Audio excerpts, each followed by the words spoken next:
All right, welcome to another episode of Gundam Explained. Adam here as always, and be sure to like and subscribe if you haven't. We have giveaways going on right now. A high grade Beyond Global RX 78-2. Yeah, just comment and that'll be an easy way for me to do the giveaway.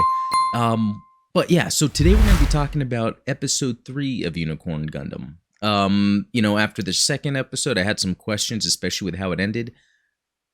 But here's what I got. All right, so the Federation is making an attack on the Preshow Colony. Now, this is a group of asteroids that are connected together that are Neo-Zeon sympathizers, and this is actually where the Sleeves' main fortress is. So this is where all the Sleeves being the Neo-Zeon force led by Full Frontal. You know, really just putting it together now, Sleeves, and really the main design of these Zeon mobile suits have kind of like the sleeve look on their sleeves. But yeah, we'll probably see that later on. But right now we're seeing this mobile suit. It's called the D50C Loto. Very cool looking design. It can transform into a tank. Apparently it's lightweight and maneuverable. It's developed by SNRI, which if I recall, is the same manufacturer that worked on the F91. So this is when mobile suits started getting a little slimmer, and we're almost in that time frame anyway. So that's kind of a cool connection there.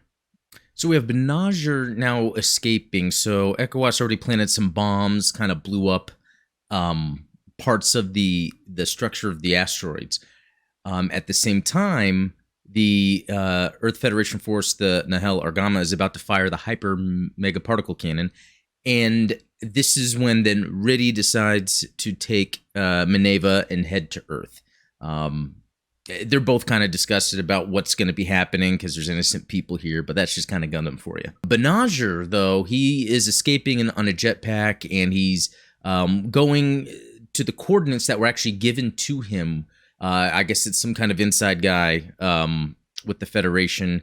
I still don't know the details of that yet, but it's going to lead Benager to the Unicorn. So there we have it. The Earth Federation firing their mega particle cannon. Again, quite an atrocity. It kind of gives the motivation for the other side, or for everyone, really. All right, and as we have a battle start taking place along this destroyed set of asteroids, Full Frontal shows up. Other mobile suits show up. This is where we're going to see Benager take off. You know, is going to be stuck in all this chaos.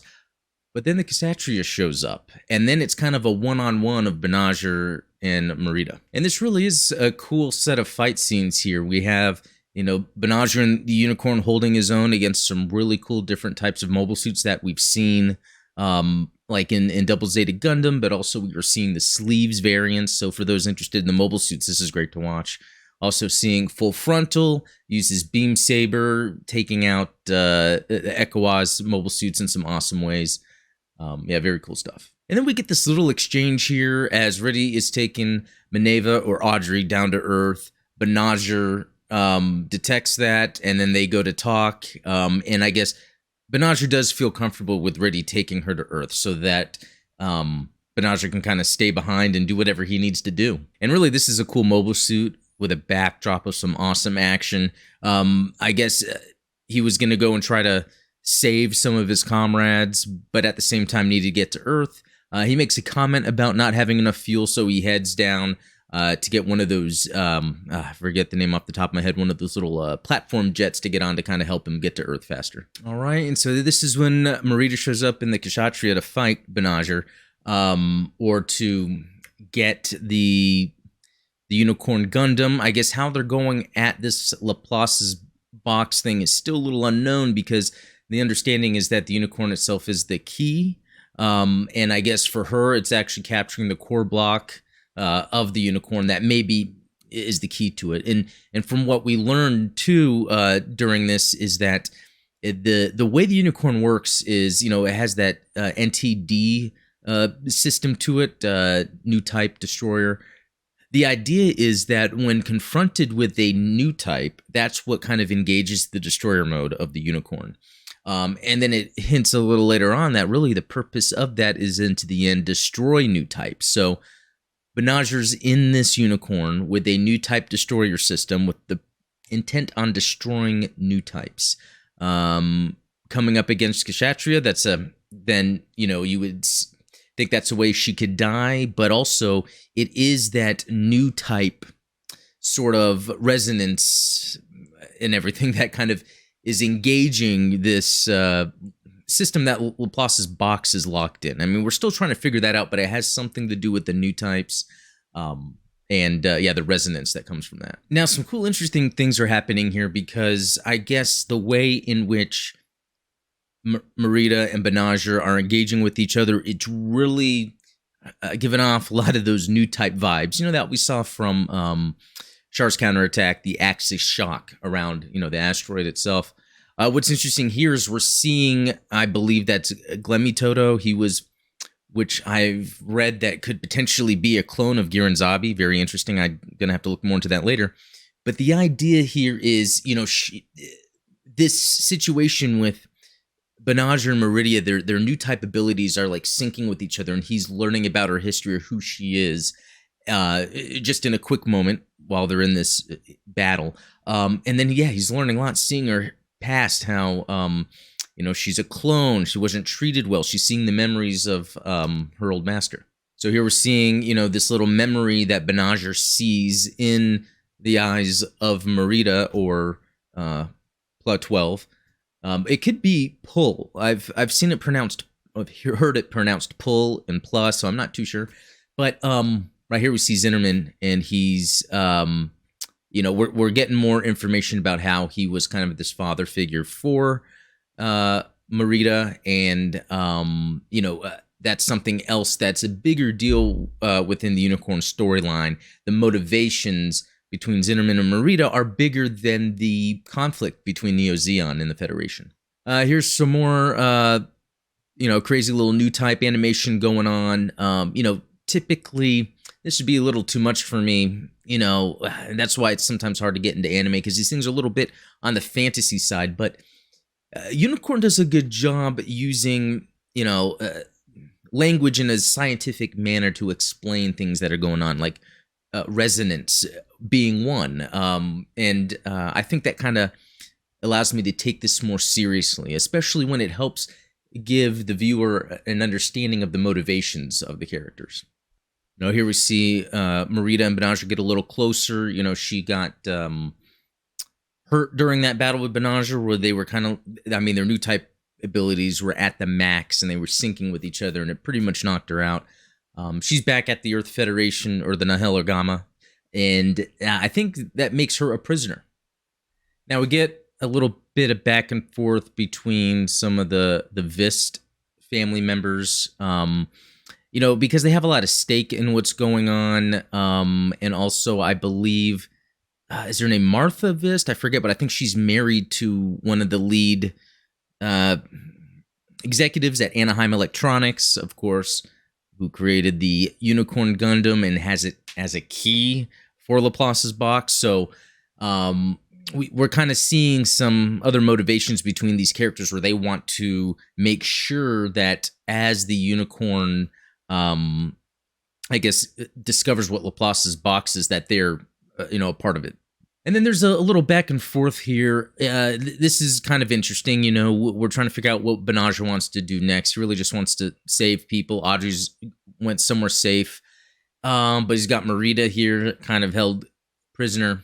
But the ECOWAS Special Forces team, and I forget the guy's name, is like Dagusa or something like that. He's trying to explain to him how he sort of has a responsibility, even if he doesn't want to have to go through with any of this. I guess Banagher, in a way, is kind of the key for Laplace's box. So, yeah, we're about to see some interesting things go down.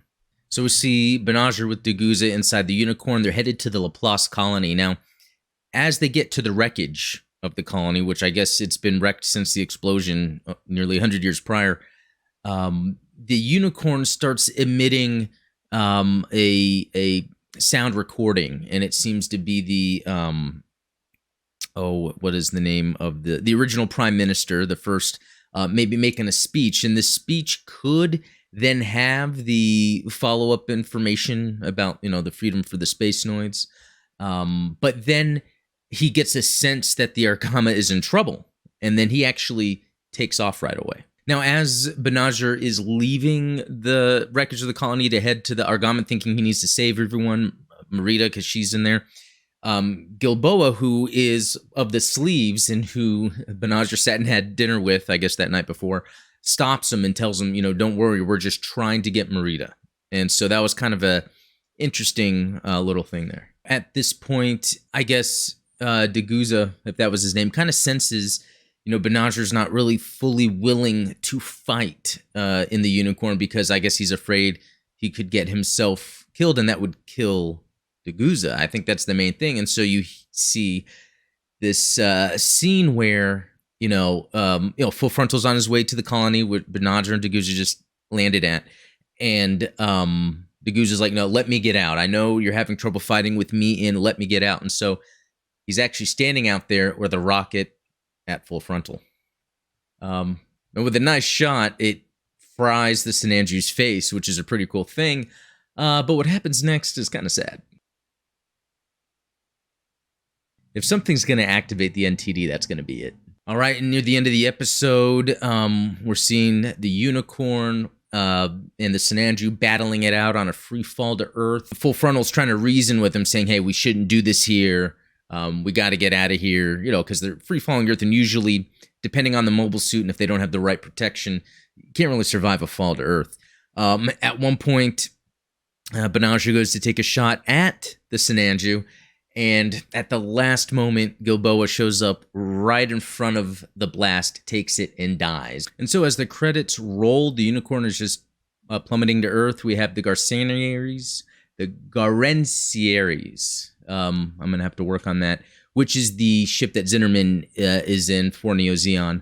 I guess go after the Unicorn. And then in the next episode, it's going to be one of those other episodes that has a lot of character building. But anyway, curious what everyone thought about episode 3. I thought it was really fast-paced, and it didn't have too many elements thrown at you, although it does move the story forward in terms of the character motivations. Anyway, so I hope you enjoyed this, and stay tuned for episode 4. Thanks.